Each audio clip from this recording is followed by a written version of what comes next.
Welcome again to Joe Stunner Boxing. I hope you've had a good Christmas. Let me start by saying thank you to everyone that wished me and my family a happy Christmas. Much appreciated those kind words, and I hope you had a great one too. Let's talk a bit about what happened on Boxing Day, which is Naoya Inoue becoming within the space of, a year and 10 days or something, a two-weight undisputed world champion, this time at super-bantamweight. He knocked out Marlon Tapales in 10 rounds. He is a brilliant fighter. Tapales, a game warrior from the Philippines. No little skill. He showed a lot of nous in there, a lot of intelligent fighting. But I think Inoue was just too good for him. And that's not to say that Tapales didn't make Inoue work for the rounds, because he most certainly did. I mean, Tapales is a southpaw, Inoue conventional, orthodox fighter.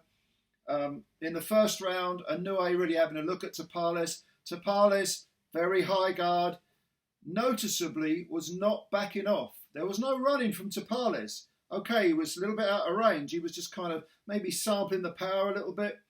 But it was a very intelligent beginning by Tapales, because he knew he had a killer in front of him. And, Inoue was having a look, but so was Tapales. Now, in the second round, Inoue started to let his hands go a bit more. In the first round, he probably won that round on a couple of punches. As you know, whenever he lands, you can actually hear the whack. I mean, it is a whacking sound of whacks. Hugely powerful for such a little guy. I mean, scary power for someone who's so diminutive. But Tapales wasn't intimidated. And most importantly of all, Tapales had come to win, quite clearly. Because although in the second round Inoue was up in the ante, Tapales, he wasn't exchanging with him.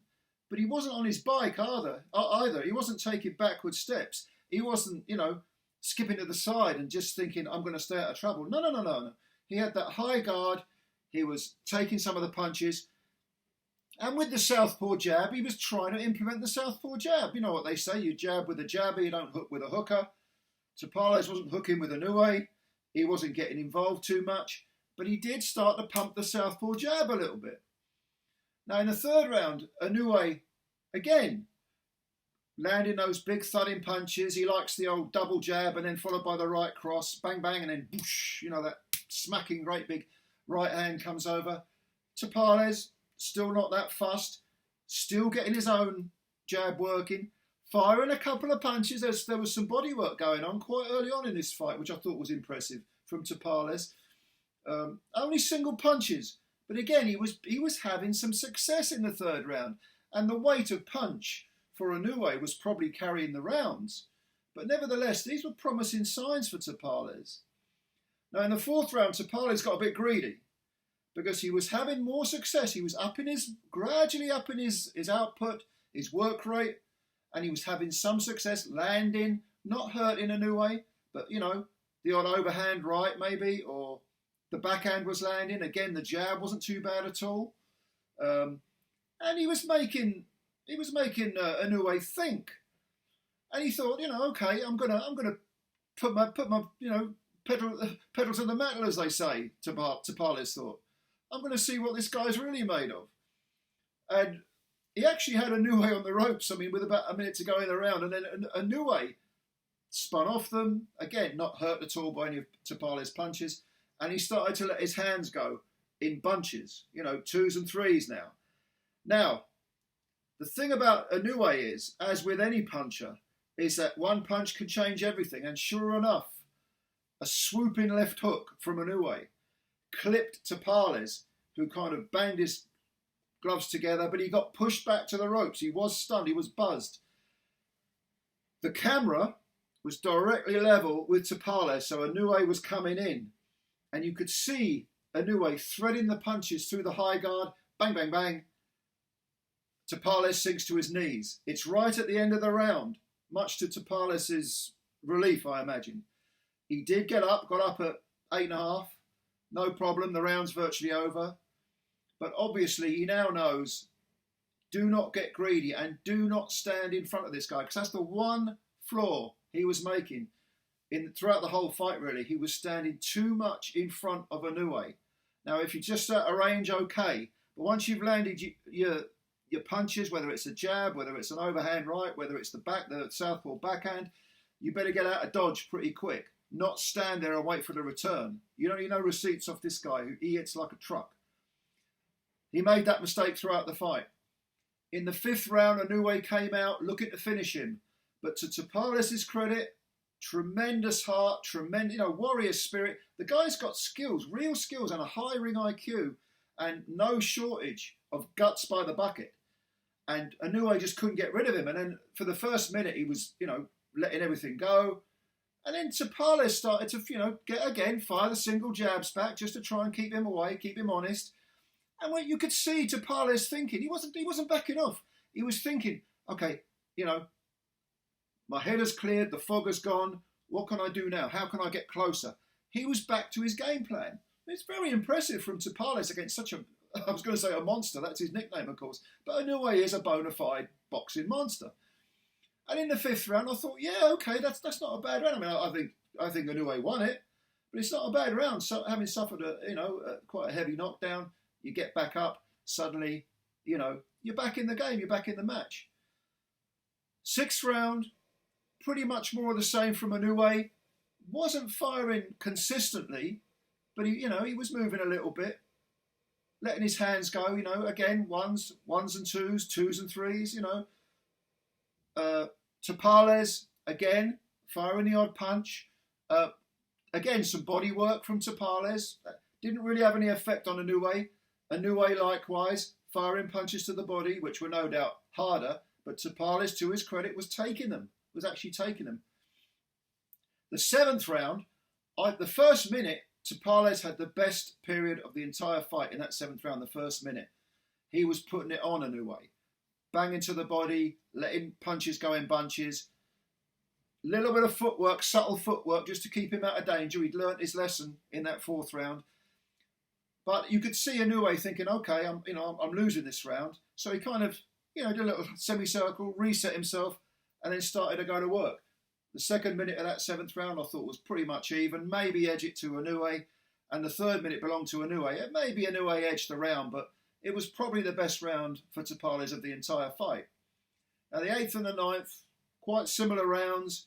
Inoue, very, very hurtful with every punch. You could tell he was sort of working towards the knockout. Double jab, overhand right or a right cross every time. The meat that was on the right crosses and the overhand rights was scary. Some nice body work by Inoue. Tapales still hanging in there, still landing a few punches of his own. That was the 8th and the 9th.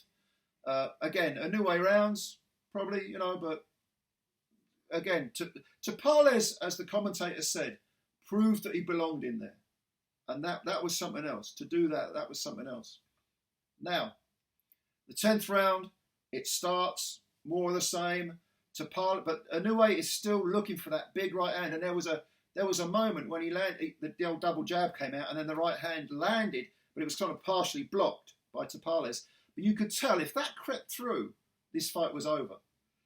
And then suddenly, almost out of the blue, same punch, right hand through the jab opened up the guard, right hand through, landed on the temple of I think it was the left temple of Tapales, scrambled his brains.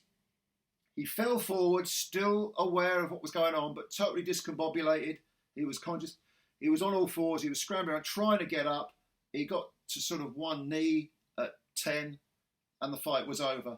And it was a temple shot. If you look back at the replay, clearly it landed on the temple with the power that Inoue has got. And Inoue barely looks like he gets out of 2nd or 3rd gear sometimes. But he lands these incredibly damaging punches. And that was it. Out of the blue, even though Tapales was continuing to make Inoue work, he was losing the rounds, Inoue was winning them, but Inoue had to be on his guard, Out of the blue, it's all over. That is the type of power that Inoue has. All credit to Marlon Tapales for going to Japan, putting up a terrific fight. This was no Paul Butler going over there and having a track meet and embarrassing himself, and eventually getting knocked out anyway. I mean, if you're going to get knocked out, you might as well go hell for leather and go out on your shield. Butler just skirted around the ring doing absolutely nothing. Tapales did the opposite. Tapales tried to win. There was never really a survival mentality there, even though he was outclassed. I mean, and I don't mean that disparagingly, because Tapales is a good fighter. He's a world-class fighter, a deserved unified champ. But against Inoue, as with everyone else, he was outclassed. It's as simple as that. So Inoue becomes the undisputed super bantamweight champ. I don't think there's anyone that can touch him in that division. He said he's going to stay at that division. I think that's a wise thing. You know, mop up the gravy. There's a few other people out there who he can take on. Why not do it? Well, you know, why not stay at that weight? Beat a few ranked contenders. Build your legacy that way. He gets well paid because it's always in Japan. His gigs are because he's an absolute superstar over there. Big respect to Naoya Inoue. By far my favourite fighter in the world. And again, this was Inoue in what? Third gear, maybe? Third gear? And he dealt with the calibre of opposition in Marlon Tapales with, I wouldn't say with absolute ease, but with relative ease. Let's put it that way. Fantastic fighter. Really, really great fighter. So what did you think of this contest? Let me know. Comments below as always. And if you're new to the channel, you can subscribe. That would be fantastic. And hit the like button as well. And spread the word about Joe's Son of Boxing. Thanks a lot. Take care of yourselves and bye for now.